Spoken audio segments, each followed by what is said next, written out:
ഓർഗാനിക്കിൻ്റെ ശക്തി എന്ന് പറയുന്നത് തന്നെ കൂടുതൽ വേരുകളുടെ വളർച്ച സാധ്യമാക്കിയെടുക്കാൻ പറ്റും.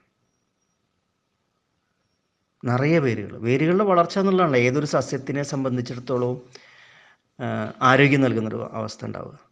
കാരണം കൂടുതൽ വെള്ളം വലിച്ചെടുക്കാൻ സാധിക്കുന്നു, കൂടുതൽ പോഷകങ്ങൾ അതിലൂടെ വലിച്ചെടുക്കാൻ സാധിക്കുന്നു, കൂടുതൽ മൈക്രോബുകളുടെ പ്രവർത്തനം അതിലൂടെ നടന്നു കിട്ടുന്നു, അതും ആരോഗ്യമുള്ള വേരുകൾ ഉണ്ടാകുന്നുണ്ട്. ഇങ്ങനെ ആരോഗ്യമുള്ള വേരുകൾ അവിടെ ഉണ്ടാകുന്നു എന്നത് തന്നെ അവിടെയുള്ള അഴുകൽ രോഗങ്ങളില്ല എന്നാണ് കാണിക്കുന്നത്. കാരണം അഴുകൽ രോഗം ഉണ്ടെന്നുണ്ടെങ്കിൽ ഇതിൻ്റെ ടിപ്പുകളൊക്കെ ഇപ്പോഴേ കരിഞ്ഞു പോകേണ്ടതാണ്, അല്ലേ? ഫംഗൽ രോഗങ്ങളൊക്കെ ഉണ്ടെങ്കിൽ ഇത്രയും ശക്തമായിട്ട് വളരുമില്ല. ചെടി അതിൻ്റെ ആരോഗ്യം മെച്ചപ്പെടുത്തുന്നു എന്നതിൻ്റെ തെളിവാണ് ഇത്രയും വേരുകൾ. അത് കൃഷിക്കാർക്ക് എല്ലാവർക്കും മനസ്സിലാക്കാവുന്നൊരു വിഷയം തന്നെയാണ്. എത്ര കണ്ട് വേരുകൾ വളരുന്നു, അതല്ലേ? അതുകൊണ്ടാണല്ലോ കൃഷിയിൽ വേരുകൾ ശക്തിപ്പെടുത്താനുള്ള പോഷകങ്ങൾ നമ്മൾ നൽകുന്നത്. ഏതൊരു കർഷകന് വലിയൊരു ആവശ്യമാണ് വേരുകൾ നിറയെ ഉണ്ടാവുക എന്നുള്ളത്.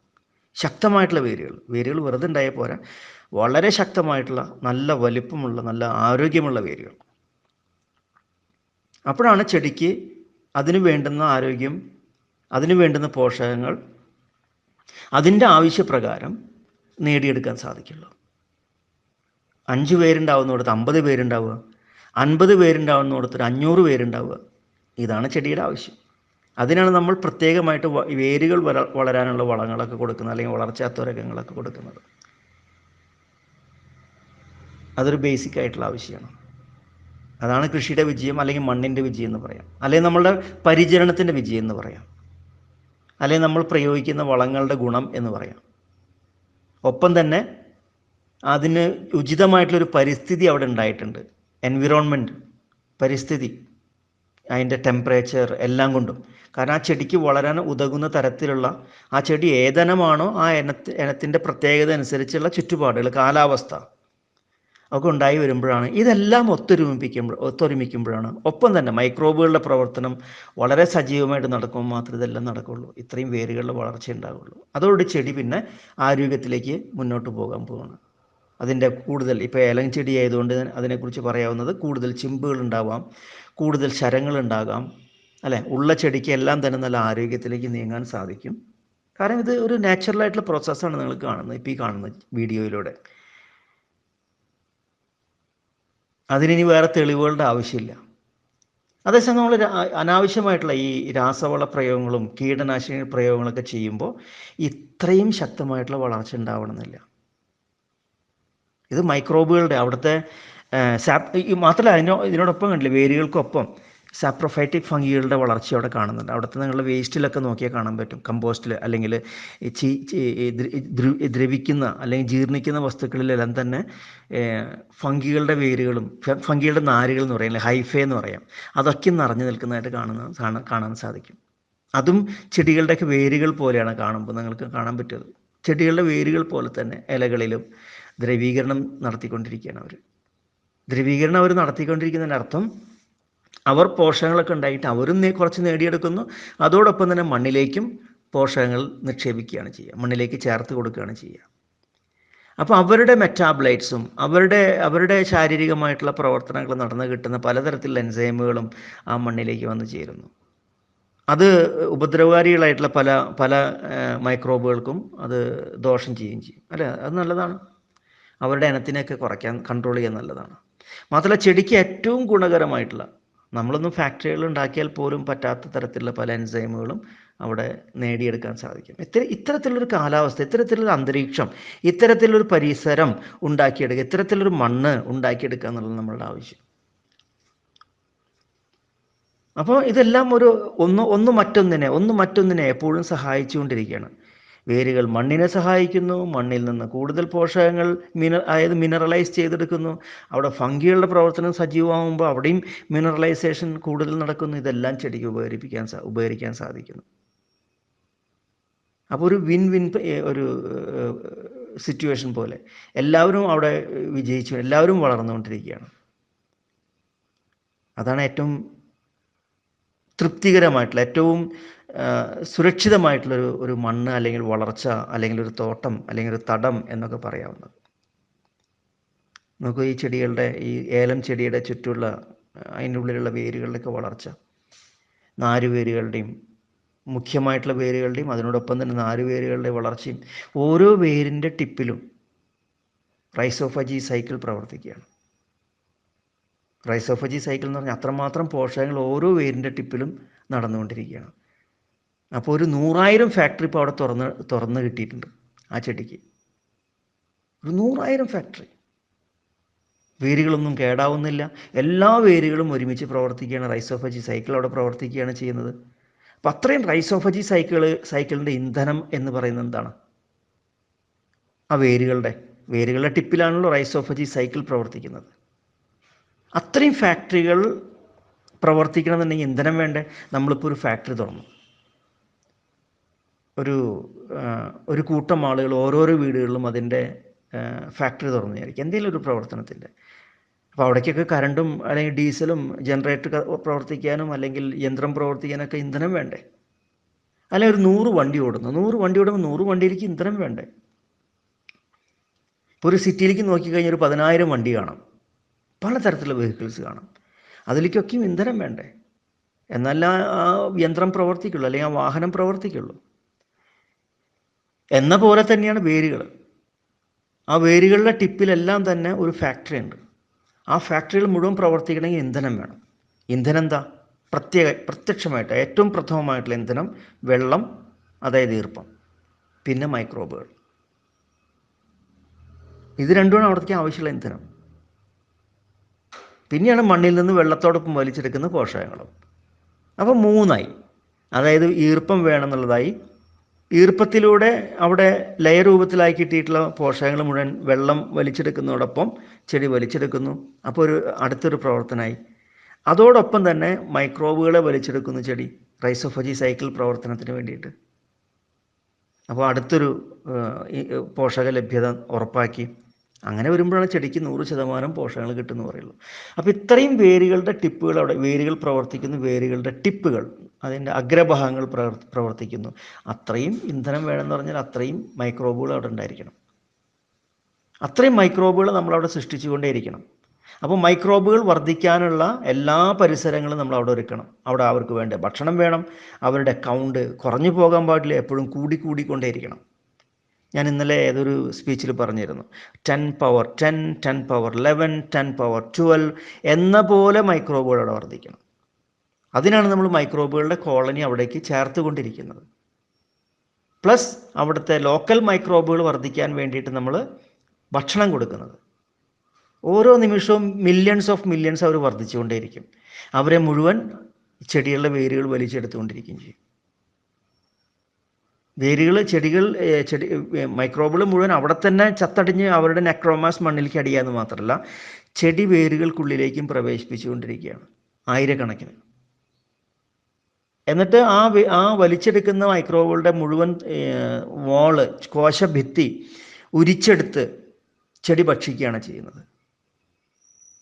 എന്നിട്ട് അറിയാലോ, മൈക്രോബുകൾ പ്രത്യേകിച്ച് ബാക്ടീരിയകൾ സ്പ്ലിറ്റായി കഴിഞ്ഞാൽ പിന്നെ ഒരു ജെല്ലി പോലെയാവുക. അവരുടെ ശരീരം മാറിക്കഴിഞ്ഞാൽ പിന്നെ ജെല്ലി പോലെയാണ്. അത് പിന്നെ വിഘടിപ്പിച്ച് 2ആയി 4ആയി 8ആയി 16ആയി അങ്ങനെ ആ കോശങ്ങൾ ഇങ്ങനെ വിഘടിച്ചുകൊണ്ടേയിരിക്കും. അതാണല്ലോ മൈക്രോബുകളുടെ പ്രവർത്തനം. മനസ്സിലായിരുന്നു? അറിയാമല്ലോ നിങ്ങൾക്ക് അതൊക്കെ. ബാക്ടീരിയയുടെ പ്രവർത്തനം എന്ന് പറഞ്ഞാൽ അങ്ങനെയാണ് സ്പ്ലിറ്റായി മുറിഞ്ഞ് ഒറ്റ ഓരോ ഇൻഡിവിജ്വലായിട്ട് മാറുന്നത്. അങ്ങനെ ചെടി തന്നെ വേരുകൾക്കുള്ളിൽ അവരുടെ മൈക്രോബുകളെ കൃഷി ചെയ്യുകയാണ് ചെയ്യുന്നത് കുറച്ച് ദിവസത്തേക്ക്.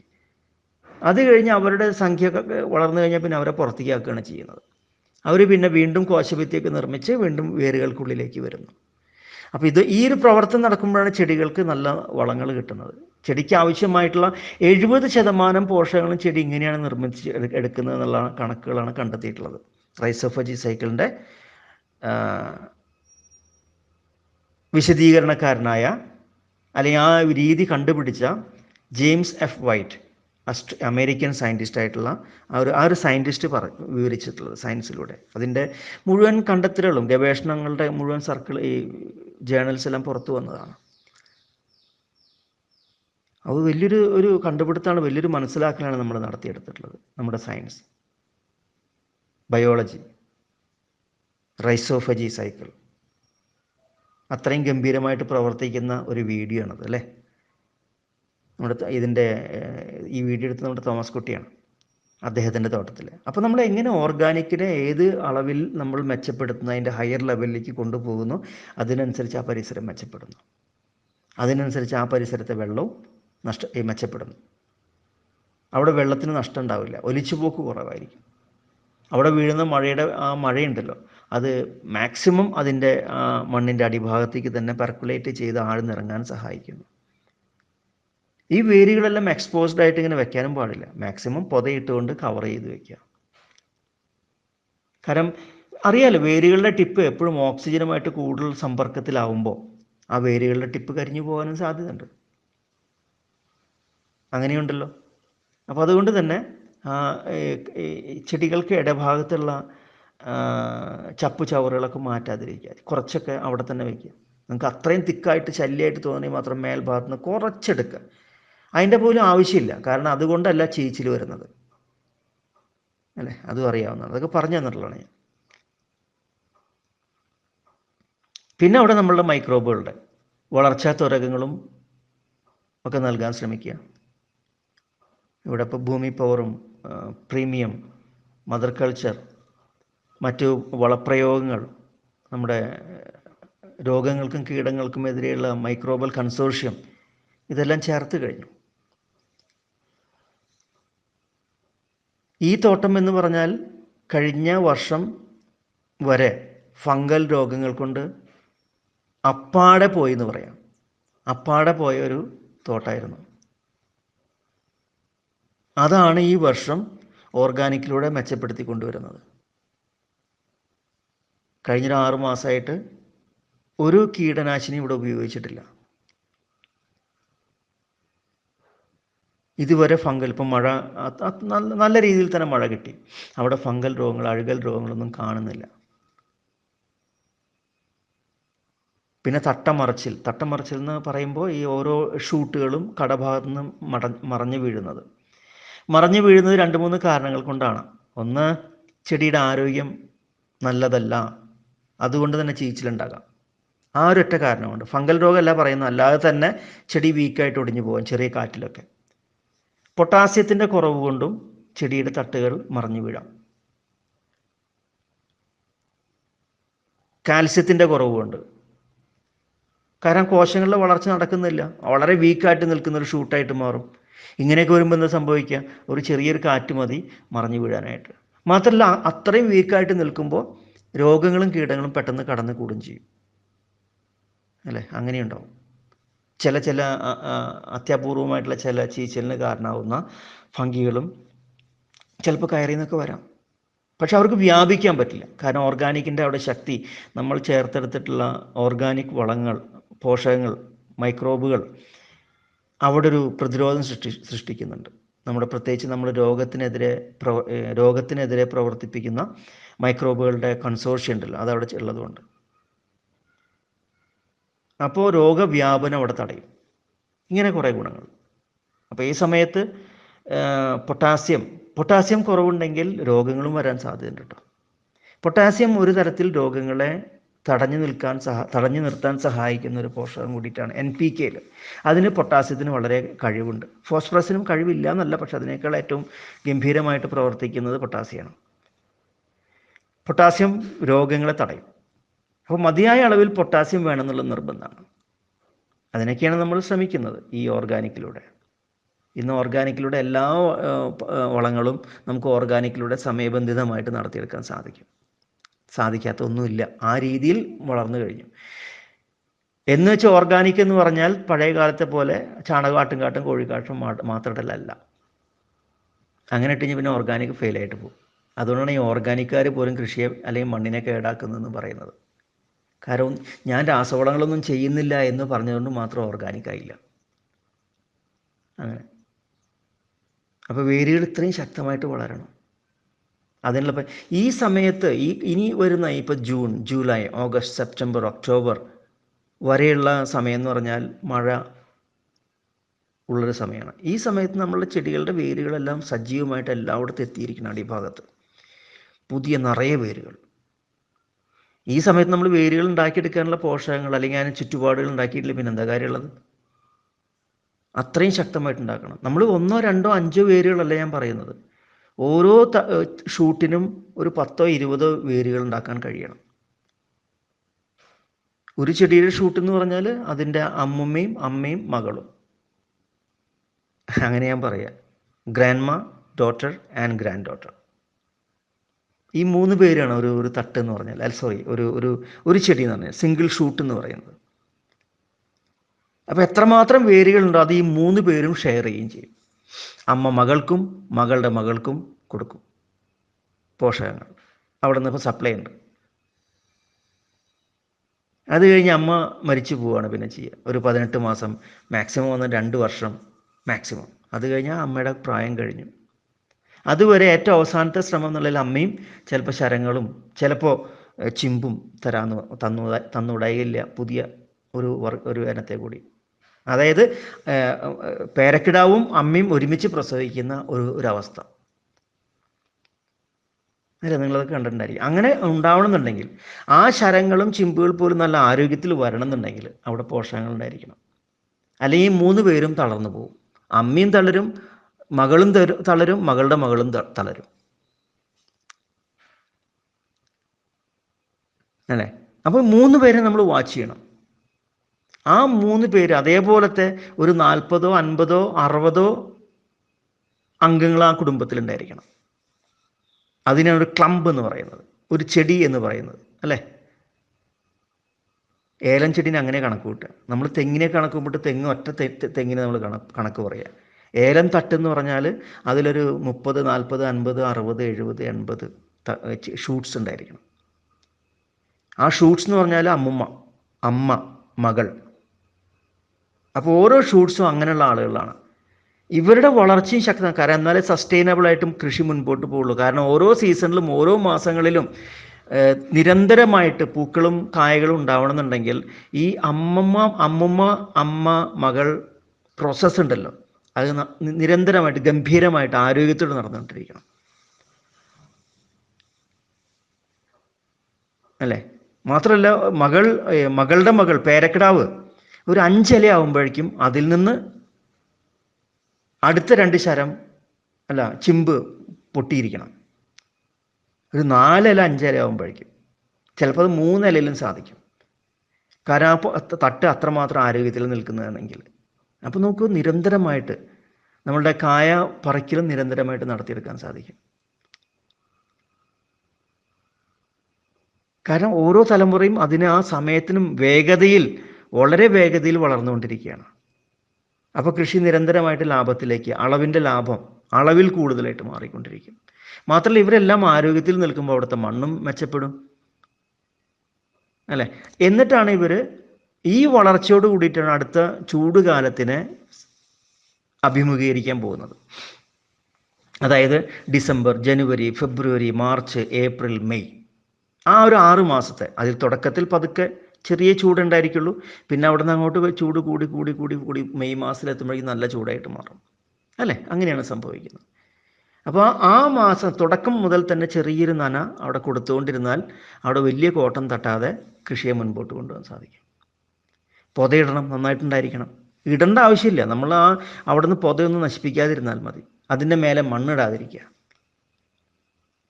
അപ്പോൾ ചൂടിനെ തടുക്കാൻ സാധിക്കുന്നു. അപ്പോൾ ഈ വളർന്നു വന്ന കുടുംബങ്ങൾ മുഴുവൻ അമ്മുമ്മയും മകളുടെ മകളും സ്വസ്ഥമായിട്ട് ജീവിക്കുക. നമ്മൾ കഥകളൊക്കെ പറയാം, അങ്ങനെ രാജാവും രാജകുമാരിയും സുഖമായിട്ട് ജീവിച്ചു എന്ന് പറയില്ല കഥയുടെ അവസാനം എന്ന പോലെ. അവരങ്ങോട്ട് മുൻപോട്ട് പോയിക്കൊണ്ടിരിക്കും. കാരണം വേരുകളെല്ലാം അവർ 6 മാസം മുൻപേ റെഡിയാക്കി. ജൂൺ ജൂലൈ ഓഗസ്റ്റിൽ അവർ നിറയെ വേരുകളും നിറയെ നാരുവേരുകളും വേരുകളുടെ തന്നെ ശാഖകളൊക്കെ ഉണ്ടാക്കി അവിടെ വളരെ സജീവമായിട്ടുള്ള മൈക്രോബുകളുടെ പ്രവർത്തനം നടത്തിയെടുത്തു. അവർ എത്രമാത്രം ഭക്ഷണം ഉണ്ടാക്കാൻ പറ്റും അതൊക്കെ ഉണ്ടാക്കിയെടുത്തു. എത്രമാത്രം ആ മണ്ണിൽ സ്റ്റോർ ചെയ്യാൻ പറ്റും അതൊക്കെ സ്റ്റോർ ചെയ്തു. പിന്നെ അവർക്ക് അടുത്ത 6 മാസത്തെ അഭിമുഖീകരിക്കാൻ വളരെ എളുപ്പമായിട്ട് മാറും. ആ ചൂടുകാലം, ആ ഡ്രൈനെസ് തുടങ്ങാൻ പോകുന്ന സമയങ്ങളെ മുഴുവൻ അഭിമുഖീകരിക്കാൻ അവർക്ക് സാധിക്കും. അത്രയും കരുത്തുള്ളവരായിട്ട് മാറും അവർ. അപ്പോൾ അതിനാണ് ഈ വേരുകൾ മെയ് ജൂൺ മാസം തൊട്ടേ വളപ്രയോഗമൊക്കെ നടത്തി മെച്ചപ്പെടുത്തിയെടുക്കണം എന്ന് പറയുന്നത്. എത്രമാത്രം വേരുകൾ ആ സമയത്ത് ഉണ്ടാക്കിയെടുക്കാൻ പറ്റുമോ, അതിനുതകുന്ന തരത്തിലുള്ള വളങ്ങൾ നൽകാൻ പറ്റുമോ, അതിനുതകുന്ന തരത്തിൽ വളർച്ചാ ത്വരകങ്ങൾ നൽകാൻ പറ്റുമോ, അതിനെ സംരക്ഷിക്കാൻ കഴിയുന്ന രീതിയിൽ രോഗങ്ങളും കീടങ്ങളും അകറ്റാൻ സാധിക്കുമോ, ഇതെല്ലാം സാധിപ്പിച്ചെടുക്കുക എന്നുള്ളതാണ് ശരി. അപ്പോൾ അടുത്ത മാസങ്ങളിൽ അത് ഏത് പ്രതിസന്ധിനെയും തരണം ചെയ്യാൻ കഴിവുള്ളവരായിട്ട് മാറും. മാർച്ച് ഏപ്രിൽ മെയ്യിലെ ചൂടിനെയും അതിജീവിക്കാൻ കഴിവുള്ളവരായിട്ട് മാറും. നമ്മൾ ആ രീതിയിൽ മാർച്ച് ഏപ്രിൽ മെയ് മാസത്തിനെ അതിജീവിക്കാൻ കഴിവുള്ളവരാക്കി മാറ്റിയിട്ടില്ലെങ്കിൽ ആ സമയത്ത് തളർന്നു വീഴുകയും ചെയ്യും അവർ. അപ്പോൾ നമ്മളിതെല്ലാം കണ്ട് മനസ്സിലാക്കി, കൃത്യത മനസ്സിലാക്കിയിട്ട് അതിന് വേണ്ട ഇൻസ്ട്രക്ഷൻ നൽകിയിട്ട് അതിന് വേണ്ടിയിട്ടുള്ള പ്രതിരോധ നടപടികൾ, വിതരണം, ഇതൊക്കെ നടത്തിയെടുത്ത് മുന്നോട്ട് പോവുക.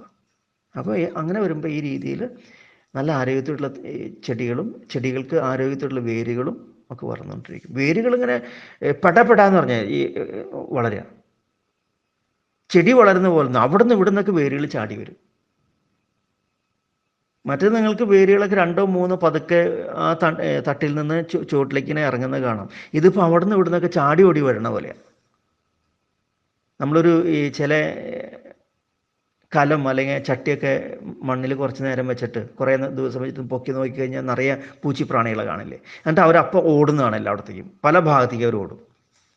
എന്ന പോലെ വേരുകളുടെ ചടപട എന്ന് പറഞ്ഞിട്ട് ചാടി ചാടി വരുന്നത് മേലേക്കും അല്ലേ, ചോട്ടിലേക്ക് മാത്രമല്ല, മേലെ നിന്ന് എവിടേക്കൊക്കെ സ്ഥലം കിട്ടി അവരൊക്കെ അതിലൊക്കെ പാഞ്ഞ് നടക്കുകയാണ്. വേരുകൾ എല്ലായിടത്തെയും വേരുകൾ പാഞ്ഞ് നടക്കുകയാണ്. ആകാശത്ത് കൂടെ വരണം, ഏരിയൽ റൂട്ട്സ് പോലെ മണ്ണിൽ നിന്ന് 5 സെൻറ്റ് മേലെ കൂടെയൊക്കെ വേരുകൾ ചാടി വരും, പാമ്പുകൾ വരുന്ന പോലെ.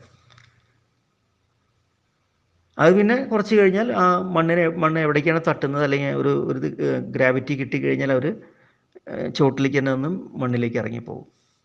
പക്ഷെ നോക്ക് എത്രമാത്രം വേരുകളാണ്. ഇങ്ങനെ